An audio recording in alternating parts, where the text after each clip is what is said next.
Hey there, StarCraft fans! It's Falcon Paladin coming at ya with yet another edition of StarCraft 2 Legacy of the Void. Today it's going to be a Patreon cast between ByuN and Serral from DreamHack Last Chance. It was going to be the last premier tournament before the World Championships, but then the GSL Super Tournament sneaked into the space there, so it's the second to last tournament to earn points to qualify for the World Championships held at Katowice. It's kind of weird that the World Championship for 2020 for StarCraft 2 is held in Poland in 2021, but I don't know, that's the world we live in. Bottom right-hand corner, we have the red Zerg player, it is Serral, and in the top left, it is ByuN. He is a blue Terran player, he is excellent. Now, ByuN just got back from military service in 2020, so he didn't acquire enough points, technically, to qualify for the Katowice World Championship. Now, what that means is that he's in the round of 36, along with players such as Nice, Uthermal is in there, Probe's in there, Scarlet is in there too. Just a bunch of different players who are all going to compete against each other in a round of 36 tournament, which has a winners and a losers bracket. So it's going to take a while to do to see who of the top four will qualify for, or who's going to make the top four to qualify for the group stages at Katowice. So ByuN's in there, and again, I think the only reason he's in there is because he didn't get back from military service in time to have enough available points to him to qualify officially.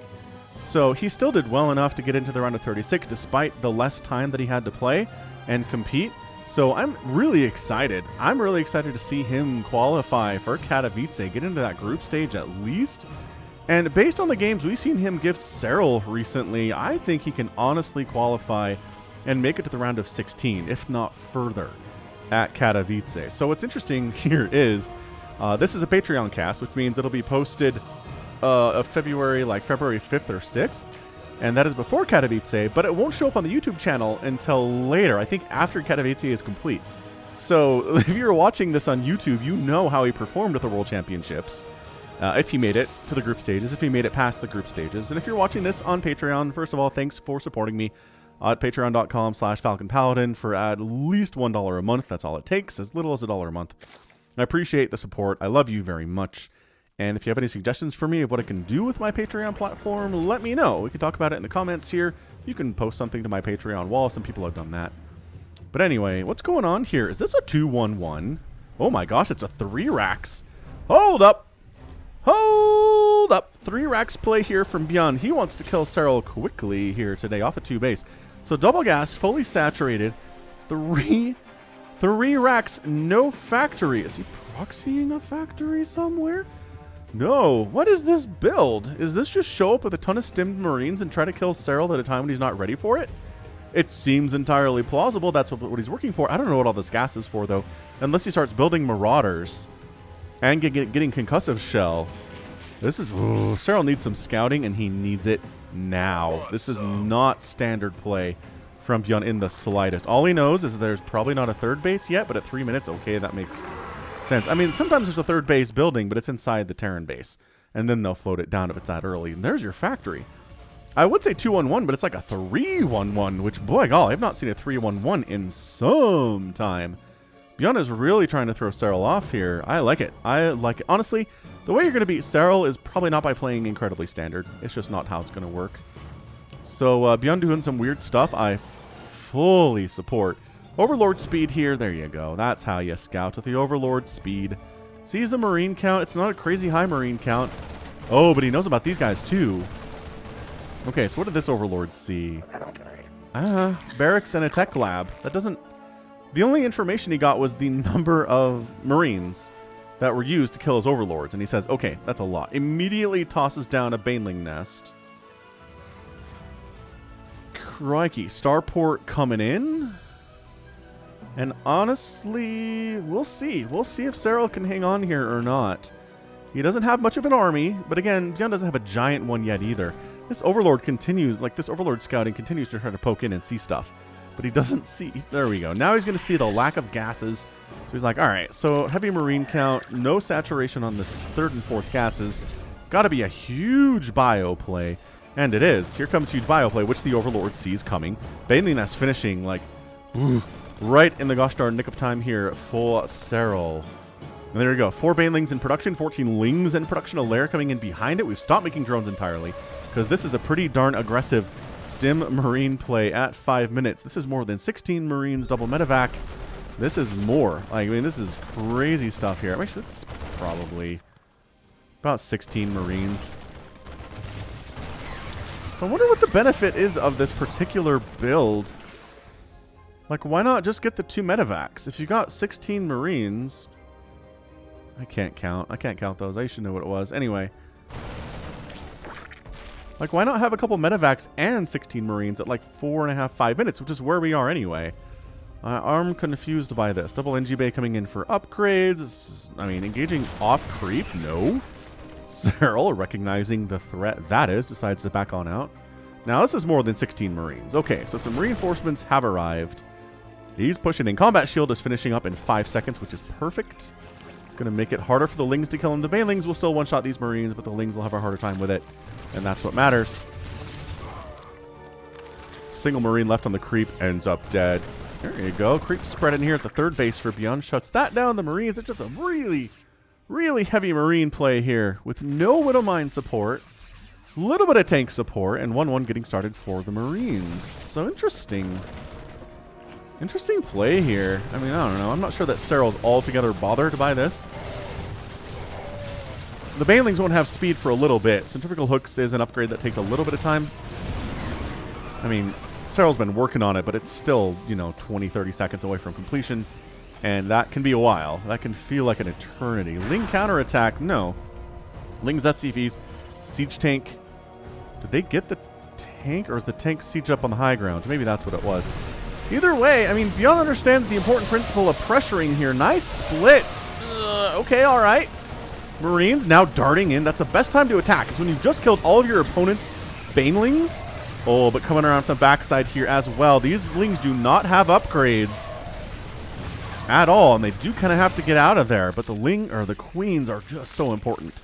Without having these 4 to 5 Queens on location, ByuN would have won that fight. Like, the damage to the medevacs is important. The damage they're soaking up from Marines is important as well.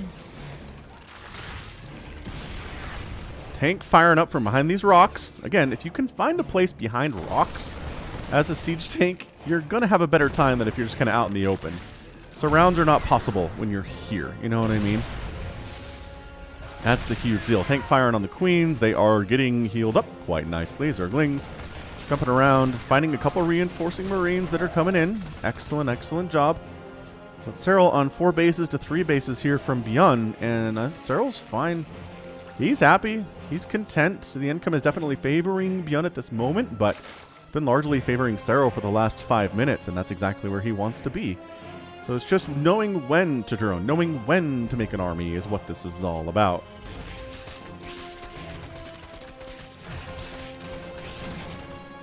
Yeah, thinking about busting down this great wall of supply depots. Can't quite pull it off. Lings and Banes chasing away. Lings, oh, this is a full surround. Get out of there. That's right. Pick up and get out. Anytime you're getting fully surrounded by Lings, Banelings, and Queens, especially if you're Terran, especially if you're a bunch of Marines, you got to get out of there. There's no standing and fighting. See, 13 drones. He just shoved away the Terran army. ByuN's going all the way home. It is time to drone up. Drone, drone, drone, drone, drone, drone, drone. Maybe get up to 70 workers. 75, 80 workers. Probably expand again. I'm guessing here? Maybe here for that 5th base. ByuN on the other side, just making 5 Marines at a time and 1 tank at a time with a couple medevacs. So that's the play here. Tank, medevac, Marine. Infestation pit coming in from Serral, and it's 148 to 140 supply. ByuN has a bigger supply count and has more workers than Serral does, because again, he's been able to consistently make SCVs rather than Serral kind of picking and choosing. Also, like, yeah, reactors are good. You can out-macro even Serral in the first 10 minutes of the game if you're playing this way. Engaging off creep. Trying to get some... Okay, a couple more good... Yeah, this is actually enough to chase this off. Very nicely done by Serral. Just had enough. And the tank dies as well. So a handful of Marines not quite interested in pulling in there by themselves. We did Baneling drop here. 6 SCVs go down. There's still a couple Banelings in that Dropper Lord, however. There's your expansion on the right side from Serral. Okay, so he's doing what he wants to do here on Romanticide. He's taking some damage, but 0 drones have been killed, which is kind of a huge deal for him. Resources lost are 5,000 to 7,000. Serral's lost more stuff overall, but that's Lings and Banes and a couple queens, and he's okay with that. He was willing to lose army if it means he doesn't lose bases or queens. Yeah. High ground positioning here.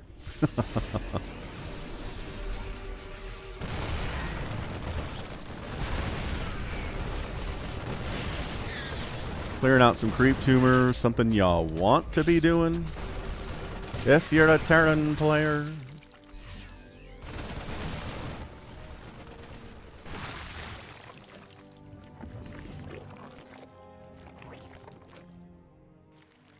Did he just load up with 2 more? He did. He loaded up with 2 more Banes and decided to go back in for more. Or Dropper Lord friend. Hey, that's not a good sign. Yep, bottom side, top side. If you're getting attacked from an unexpected position as a Terran, that means another army is coming from the expected position too. You just have to be aware that that is what's going on. I see you. I see you, Dropper Lord, as you push the Terran army back again. 1, 2, 3, 4. Banelings getting into this mineral line. There's only about 14. Yeah, about 14 SCVs here, so got 6 of them. It's not bad. But SCVs have that little bit of HP. That means they get 3 shot by Adepts and not 1 shot by Banelings, and that's why Baneling drops are more seen against Protoss and Zerg than they are against Terran in general. So Hydras are out. We've been seeing that Hydra tech.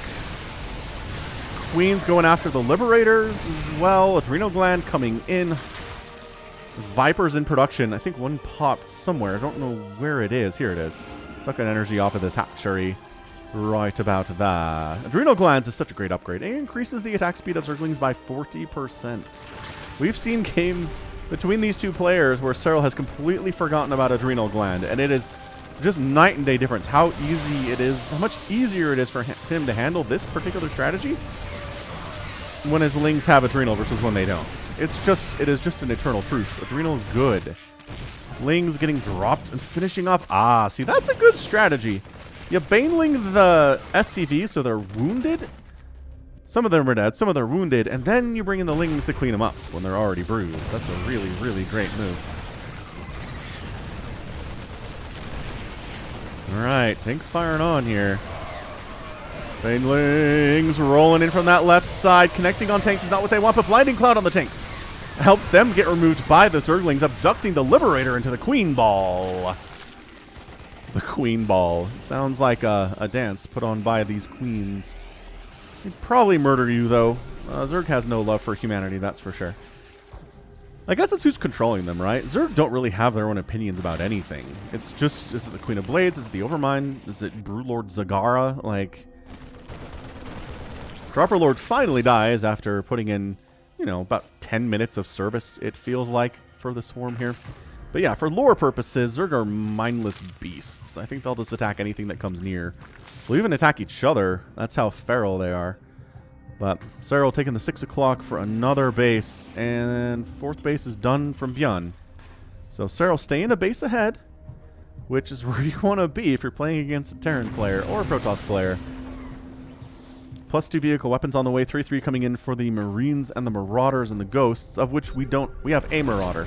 We don't have any Ghosts yet. I imagine we'll see them, though. They're just too good being able to EMP Infestors, or maybe go ahead and snipe down a Viper. Those are your options with those units. Sneaky group up here. Oh, he doesn't see him, does he? Nope. He doesn't see the army sitting up there. They can't see each other, actually. That's very interesting stuff. Oh, he does contaminate the infantry weapons level 3 upgrade with 6 seconds to go, which just pauses it. We don't see contamination a lot in StarCraft 2.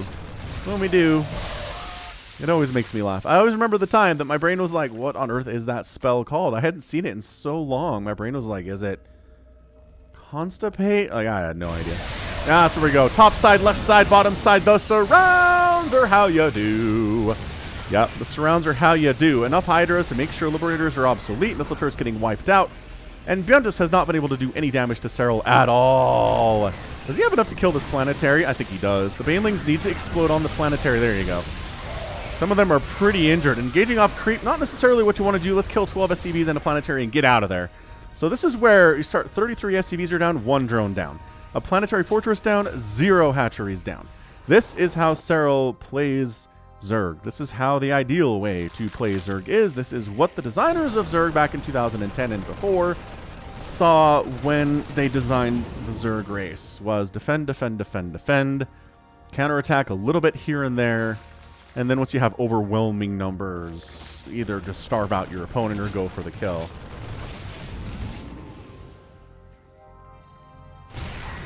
If they wanted Zerg to be more aggressive, they'd give them better aggression tools. Just, it's the intent of the designers, is what Serral is doing. And I think, has he ever had an interview where he's expressed that feeling before? Where he's like, the reason I play this way is I just decided this is the way the designers designed the Zerg race in StarCraft 2. This is what they want me to do. Queens are incredibly defensive units. Let's rely on them to defend, defend, defend, defend. Creep is an incredible advantage. It's hard for us to get it up all the way to the enemy's base, so it's more of a defensive tool than an offensive tool. And they just kind of went from there, you know? Baneling busts the front, does okay. A couple supply depots go down. ByuN is not supply blocked. Overall, I think he weathered that fairly well. 38 Lings in production. A Lurker Gen coming in. +3 ground carapace. +2 missile attack. The Lings again have Adrenal Gland, but they don't have attack upgrades. They have... Okay, I lied. They have +2 attack upgrades. It's actually pretty good to be working on +2 missile attack and have +2 melee attack already done. That's a big amount of attention paid to upgrades here from Serral in this game. Creep spread on ByuN's attempt to expand to the 12 o'clock there. And just a little bit to the south, we got Lings, Banes, Hydras. Off creep attacking here is Serral. I'm going to say that's how confident he is, but he recognizes when he's outmatched, pulls back to the safety of the creep that ByuN does not want to engage onto here. He's expanding to a 6th base. Yeah, 6th base here from Serral. I mean, these two players really bring the best out of each other when they play. Not a huge fan of the Lurkers, but in this situation where Serral is ahead, right? He's ahead in worker count. He's ahead in army supply. His income is better and has largely been for the last 10 minutes. He can afford to do some things that I would otherwise not necessarily agree with. Like Lurkers, it can be hard to get... It can be hard to get value for them out based on dealing with this particular composition. Obviously, Lurkers against like a mass Thor are going to be incredibly valuable. Just incredibly efficient. There's no reason not to do them there. But against a Marine Tank Marauder comp, it can be harder for the Lurkers to do a lot. So we'll see how they do. Parasitic Bomb being used a little bit. There we go. Oh, that's a nice clump right there. That's 2 dead medevac. Oh, good job. Good job pulling it away. ByuN pulls it away in time. The Great Wall of Supply Depots to the south here of the natural base has been repaired. Resources lost, 23,000 to 29,000. Serral continuing to lose units, but keeping his bases and his thrones alive. That is strategy here today.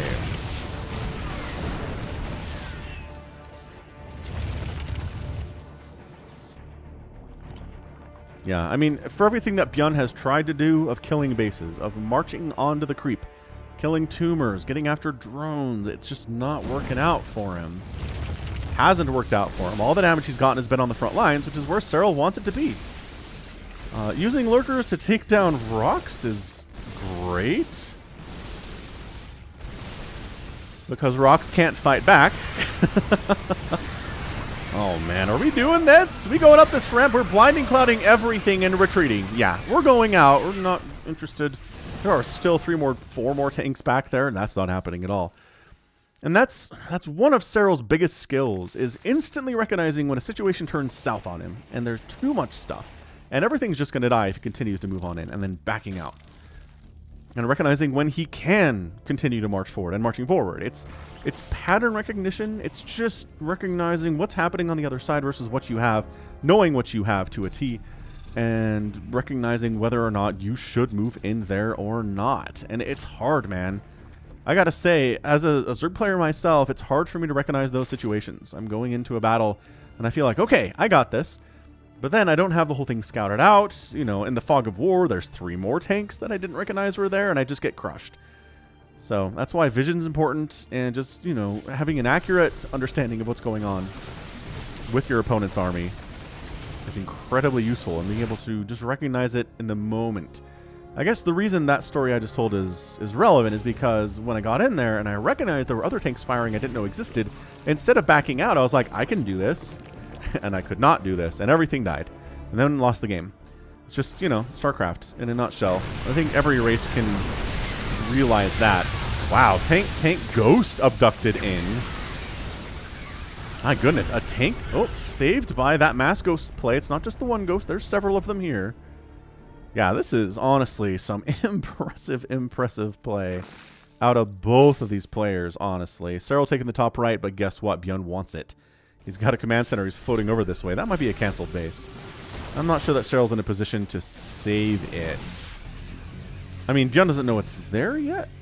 Now he does. Now he knows there's a hatchery coming up. So at the very least, he can cancel it. Let's see if Serral tries to save it or if he just sacks it. It's time to go if you're going to go. All right, he's just sacking it. Like, well, at least the creep's going to delay the command center from landing. That's totally fine. Now he goes? I guess he wasn't fully set. I don't know, man. Whatever. He could have saved it. I'm going to stand on that ground that he could have saved that top right base and chose not to. Again, he's so far ahead. Taking risks here is not something he wants to do. Bottom left-hand base by Serral. Coming up.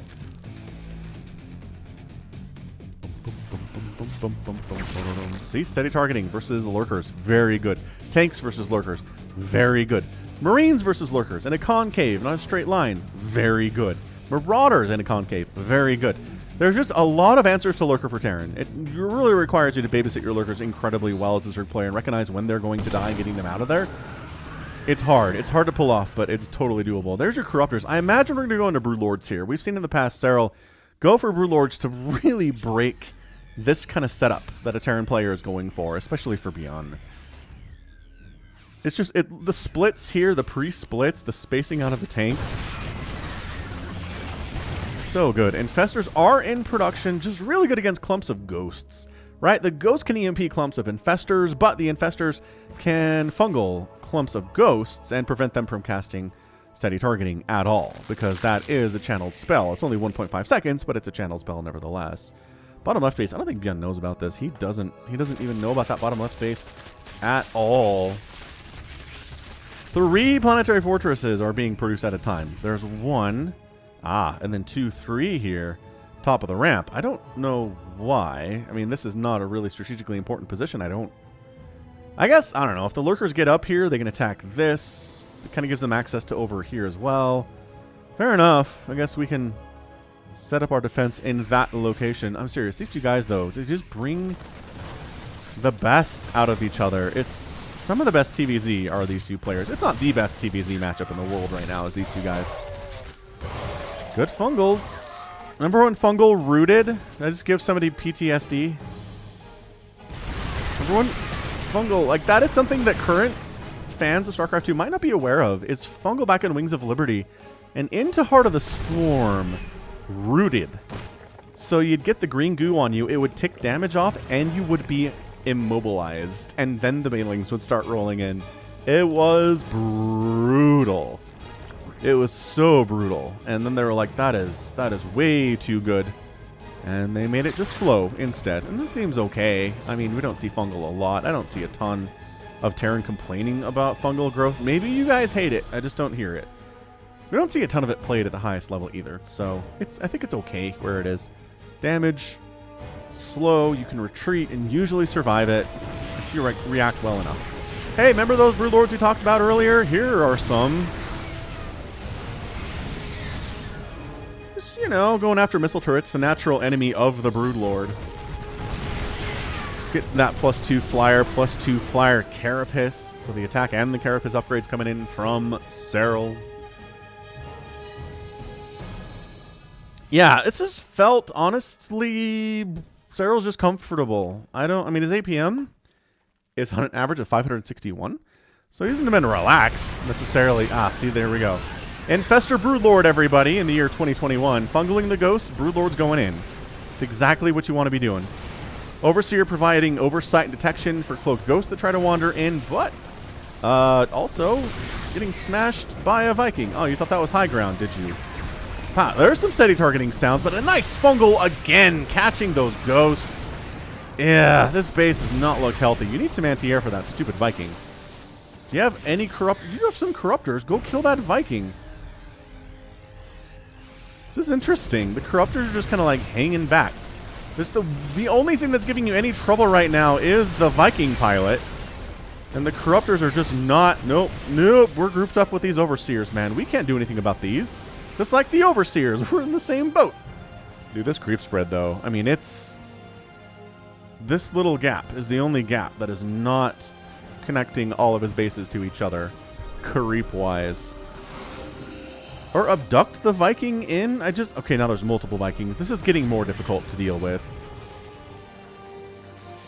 That's a lot of tumors. That's a lot of creep spread, man. Again, creep good. Usually used defensively, but when you have to expand towards the Zerg player, eventually the creep is going to be more of a problem. That is the nature of a late-game TVZ. Overseer sets up, again, taking some hits. Nobody really interested in dealing with those guys at all. There we go. There's an abduct into the corruptors and a fungal so they can't run and then killing them. Nice. See, that's a good play. More infestors in production. Both players maxed out, but look at the bank. It's 7,000 minerals for Serral and 4,000 gas, and it's 200 for ByuN. He's in no position to replace stuff when it dies at this point. He has a ton of bases, yes. Dude, if we can push creep up here and shut this base down, that's probably GG.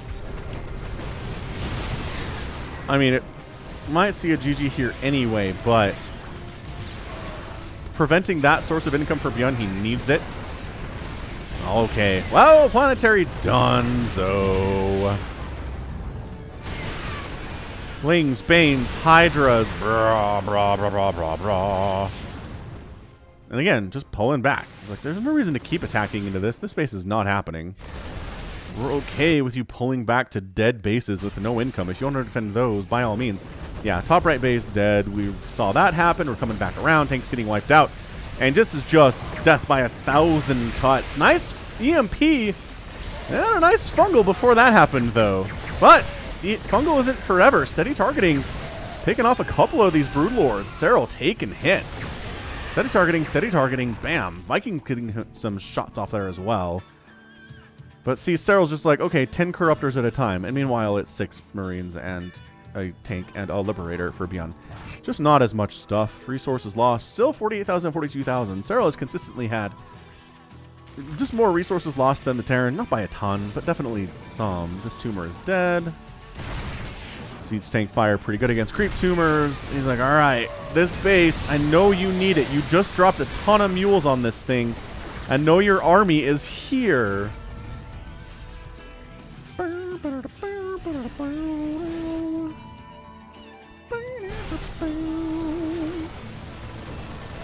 Midas Worm alive. ByuN decides to spare it in his generosity. Ling's just cruising around aimlessly killing siege tanks. No. We have full upgrades. We can do whatever we want. Hey, there's a base down. ByuN, is it too little too late? Would be my question. Honest answer, probably. Honest answer, probably.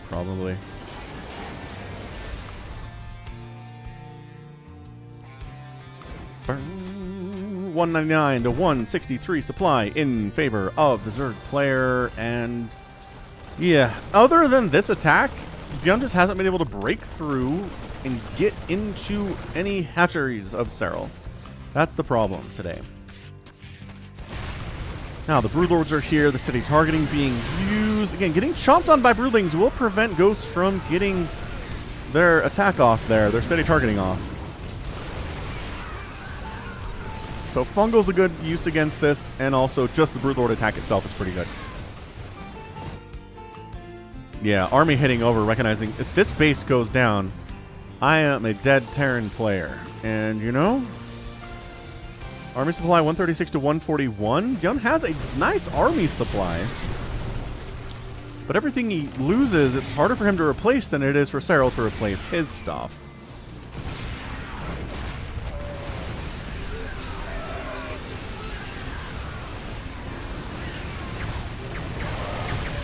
Yeah, Fungal getting tossed back. Steady targeting getting thrown back and forth here. Spores trying to get shots off on whatever. Not much to attack there at the front, just getting killed by Marines and siege tanks. So the creep is not healthy in this location. It's alright. Top right base, Serral's going to lose 2 hatcheries today and get another one canceled. So it's kind of late coming is the problem. More Broodlords. How many Broodlords have died today? Pop quiz. It is 6. 6 Broodlords killed. And there are 13 on the field at the moment. That's a lot of Broodlords, man.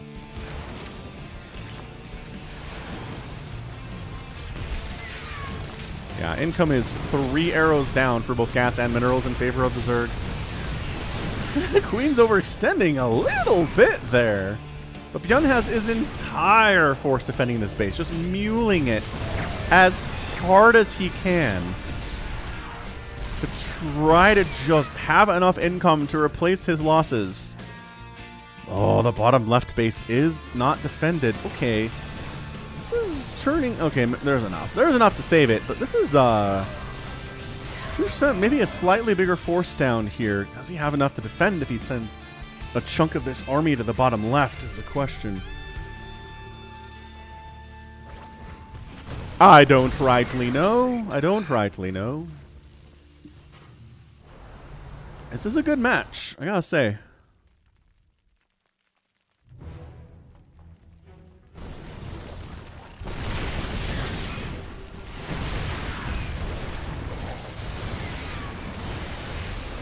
Okay, Parasitic Bomb, Fungal, Broodlord attacks coming in here still.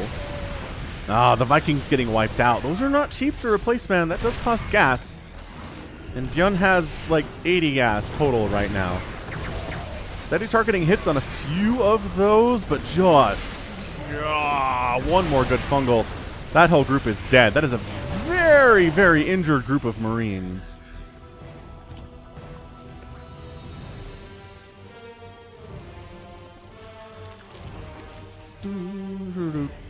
Replacing the Vikings, replacing Marines, replacing Ghosts.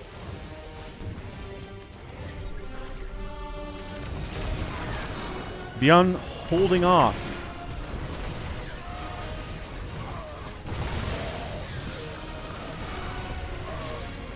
Still, just continuing through amazing use of steady targeting. Marine stim. He's just not dying here is the problem. For Serral, like, I don't know. Serral's taking this top right base for gas reasons. Not that he really needs anything. Yes, he has twice as much minerals as gas, but it's bank. Bank! Look at the bank, and the truth shall be revealed. Fungal, steady targeting, Broodlords going in, ByuN pulling back. Lings and Banelings engaging off creep here at the top. That's a big hit. SCV's going down. Direct hits on that orbital. 8 SCVs dead. It's 80 supply for ByuN. He's down to 17 workers. Serral just casually throws up 60 Zerglings in response to the things that he lost during that battle. Trying to expand over here, getting... Oh, Burrowling shutting that down temporarily, but guess what? Never mind. Never you mind. Alright, so Serral waiting for the Lings to show up.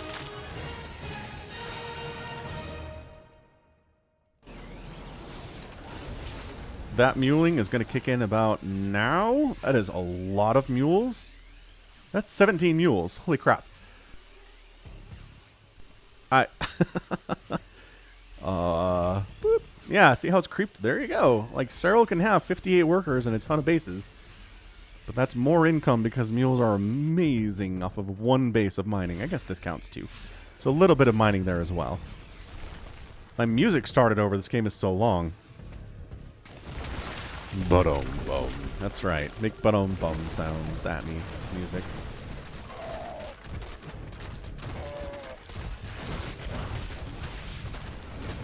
Oh no. We got Lings on your mules. Why are you not covering this back door at all? A bunch of mules are just hanging out. I guess he's more worried about this happening. Yeah, that's fair. So this base is in a lot of trouble. Corruptors might just wander in and one-shot that sucker. I mean, I don't know what we're worried about. It's just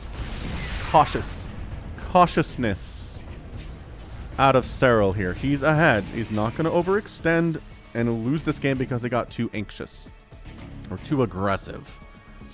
It's not the Serral way. Sometimes it has been. These lings keep burrowing. It's like, hey, do you want to burn energy on scans or mules right now? It's probably mules, huh?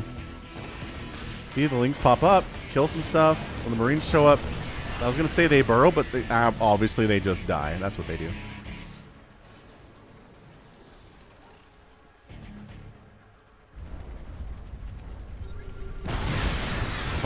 Like, you can knock over that orbital with a feather. It's dead. Coming up the ramp and off creep. Okay, that's how you know Serral is confident. Up creep engaging, or off creep, up ramp engaging here. Oh my gosh. 50 total supply here for ByuN. That base, that's your good game. That's it. Just enough to get through breakthrough. Serral's your winner in 35 minutes and 39 seconds. Wow. Oh, dang it. Hang on, we'll be right back. Okay, what I meant to do was click this. There we go. All right. So, Serral defeats ByuN in 35 minutes and 40 seconds. 79,000 resources lost for the Zerg, 70,000 lost for ByuN. At one point, Serral had 1, 2, 3, 4, 5, 6, 7, 8, 9, and 10 bases. To ByuN's 1, 2, 3, 4, 5 bases and maybe 6 or 7. I don't think he had more than 6 at a time. So, man, I don't know. It's pretty much hard to defeat Serral if you're not killing drones and not killing bases, right? 5 drones lost all game. 4 hatcheries lost, but not when it mattered. And I don't know. It doesn't really matter how many units you kill. If you don't harm the economy of Serral, it's really hard to win. All right, so 20 Infestors lost, 22 Brood Lords, 227 Banelings, almost 1,000 Zerglings. Versus 369 Marines, 41 tanks, 95 SCVs, 3 orbitals, and a planetary, and 26 ghosts. That's a lot of spell casting. That's a lot of gas right there. But yeah, it comes down to that. Serral just able to rebuff. I don't know what ByuN was trying to do with that huge no medevac support stim Marine attack. It was okay, but man, it never got really even close to a hatchery to kill it. So if that's your opening gambit against Serral, it's probably not going to work out for you, you know? I think you know what I'm talking about. All right, so pretty good Patreon cast. A 35-minute TVZ with these 2 players. Man, with no ads. That's the thing. If you saw this on Patreon, there's no ads out there. I post it no ads, and then when it comes on YouTube, that's when the ads come in. So how's that for a benefit? That's a pretty good one. All right, cool. So that's going to be it for me today then. This has been Falcon Paladin coming at ya with yet another edition of StarCraft 2 Legacy of the Void. Go ahead, hit that like button, hit that subscribe if you like what you saw and what you heard today. You can also catch me on Twitter, Facebook, Patreon, and Twitch, all at /Falcon Paladin. And until next time, as always, thank you so much for watching. You take care of yourself.